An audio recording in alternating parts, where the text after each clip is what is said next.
Hello, I'm dgerard and this is Pivot to AI. Today, for the holiday week, we have a historical interlude. How venture capitalists always just wanted magic. So this is our special extra holiday bonus episode. Today I'm not really doing AI at all, but I sort of am, because today's episode is about venture capitalists and how they think. The VCs funding the AI bubble, how they were always like this. I mean the actual same guys. I've said before how if you want to do a tech bubble, the technology literally does not matter. Does not matter. The VCs tried NFTs and they tried the metaverse and you name it. The playbook is the same because venture capital runs on starting a bubble, then cashing out. Cross fingers. So today we got the story of uBeam, a long-dead company from the 2010s.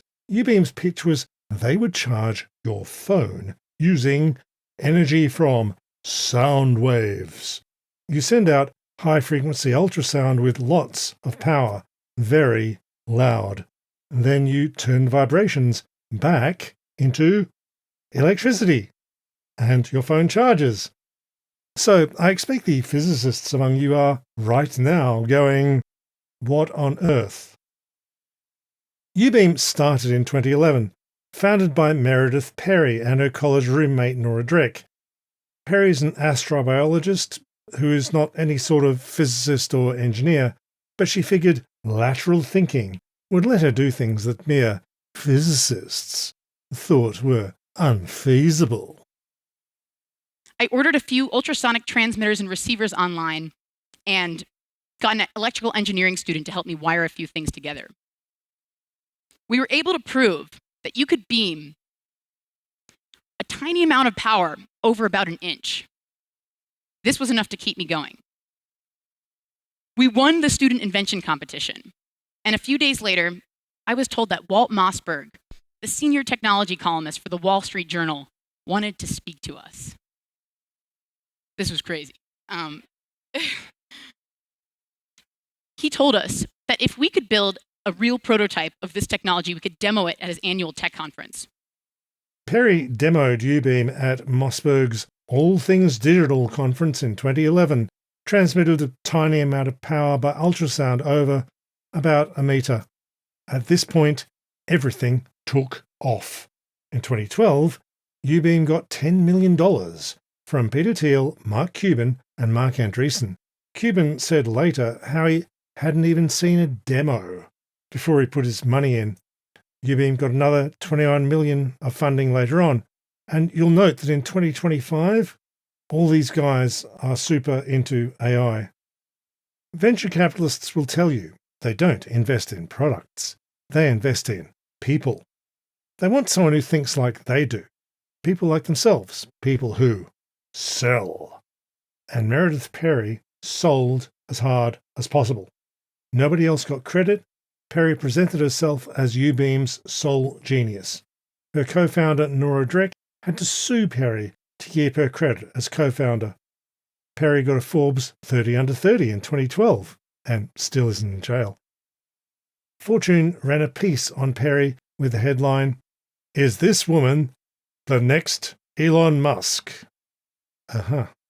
Quote, in late 2014, uBeam, flush after raising $10 million from investors, announced that it had finalized a working prototype. There may be people on the internet who don't believe it's true, Perry says. But those who see it are converted instantly. She declined to show the prototype to Fortune. Unquote. These was the heady days of zero interest rates. Markets were so desperate for returns of any sort that VCs could sell them anything. Working or even being possible didn't matter. The hype was the product. Number, go up. uBeam kept going in stealth mode, which looks very like not doing anything. They didn't do any more public demos. In particular, they didn't show anything like that they could transmit a few watts of power to a phone through the air, because this whole idea couldn't work.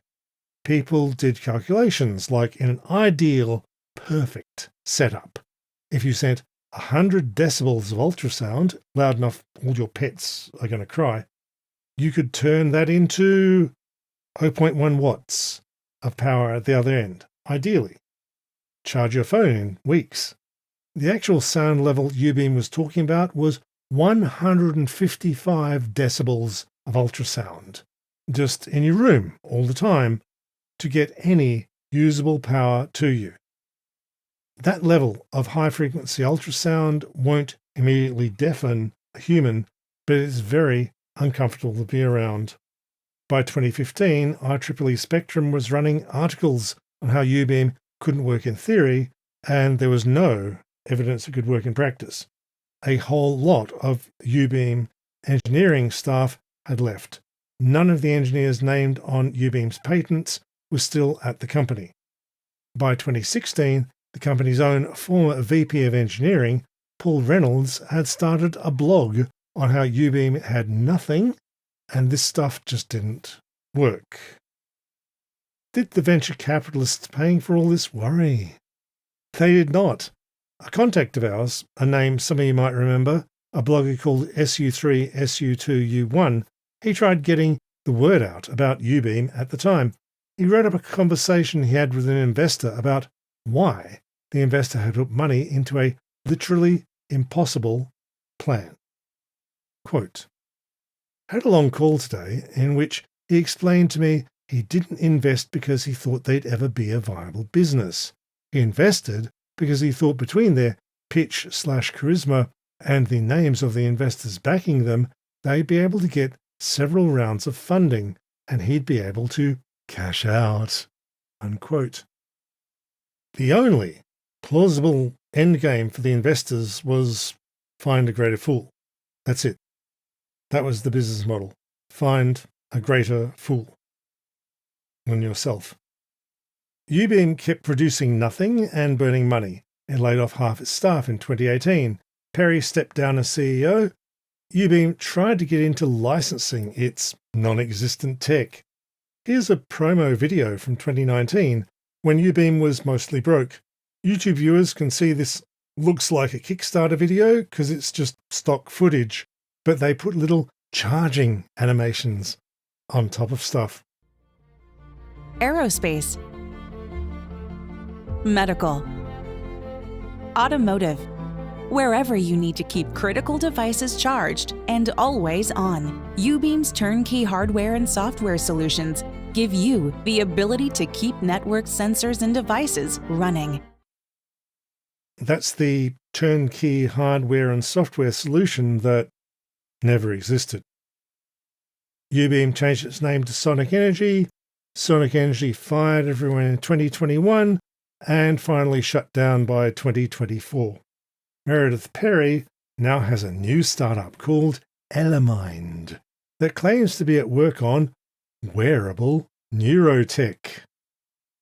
Wired hyped up Elimind just last week and somehow didn't mention the uBeam debacle at all. Because you don't want to look like you'll douse the party, do you? Pivot to AI is about the AI bubble.